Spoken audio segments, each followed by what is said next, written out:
Today is February 26, 2026, and welcome to Furniture Industry News. I'm glad you're here.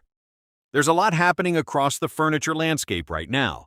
We're seeing steady but selective financial performance, continued strength in value retail, some resilience at the higher end, and a new phase of tariff uncertainty that isn't going away anytime soon. At the same time, consumer confidence is inching up after a rough start to the year. So let's walk through what really matters for operators, merchants, and suppliers. Let's start with Havertys. The company closed out its fiscal year with a solid fourth quarter. Leadership described the environment as cautious but manageable. Comparable sales trends improved as the year progressed, and management focused heavily on discipline. That word came up again and again. Promotional balance, cost control, and protecting gross margin were clear priorities. Instead of chasing top-line growth at any cost, Havertys has been measured in its discounting strategy. They're watching margin carefully and keeping inventory under control. Executives also emphasized maintaining a healthy balance sheet, which gives them flexibility if consumer demand improves later in the year. There was no bold prediction of a big rebound. The tone was more steady and practical. Manage what you can control, protect margin, stay ready. That kind of mindset feels common right now. Shifting to the premium side, our house once again crossed the billion-dollar mark in fiscal 2025. That's significant. In a market where many retailers are still recalibrating, maintaining that scale says something about brand positioning and customer loyalty. Our house continues to lean into differentiated product and curated assortments. The higher-end consumer hasn't disappeared. Growth may not look like the surge years right after the pandemic, but there is still demand for strong design, lifestyle merchandising, and a polished retail experience.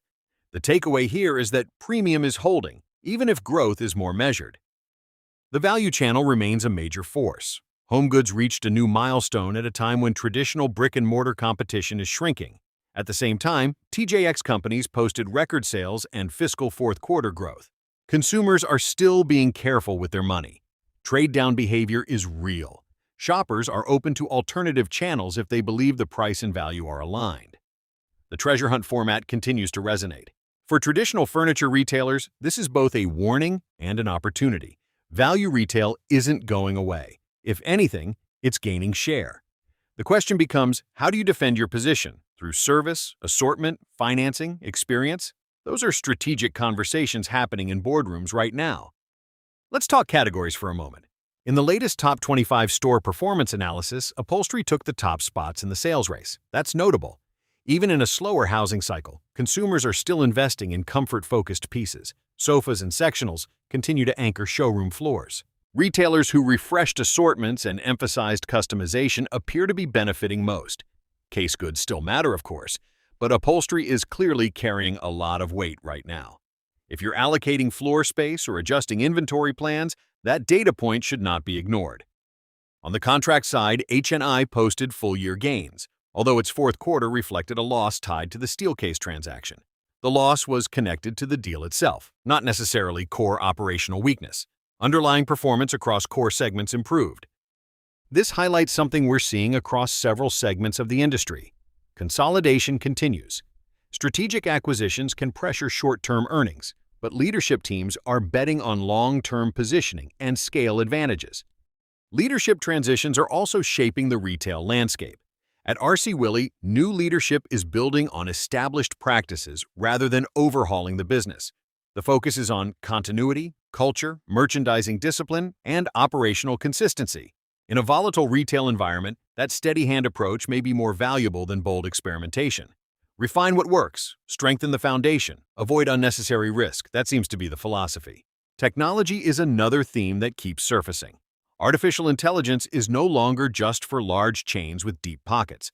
One independent retailer is using AI tools to enhance marketing, streamline operations, and compete more effectively against bigger players. The applications include content creation, data analysis, and customer engagement support.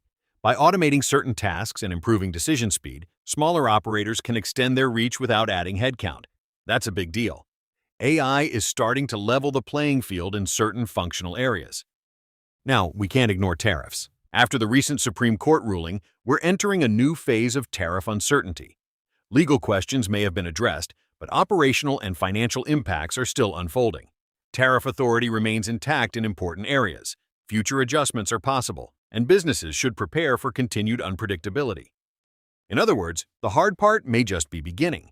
Planning and flexibility are essential. Supply chain diversification remains a priority.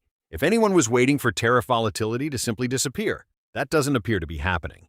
Finally, let's look at the consumer. After a January slump, consumer confidence edged up modestly. It's not a dramatic rebound, but it's movement in the right direction. Confidence remains below peak levels, and shoppers are still cautious around large discretionary purchases. Even so, small improvements in sentiment can influence traffic and close rates, especially in mid to upper income segments. So, what does all of this add up to?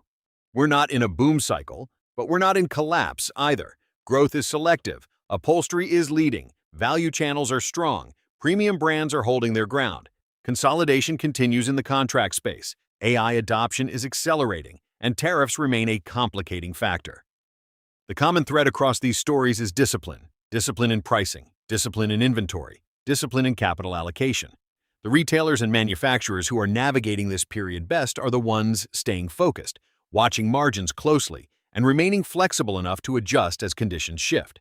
That's the update for today. If you find this helpful and want to stay current on what's shaping our industry, make sure you subscribe so you don't miss the next episode of Furniture Industry News.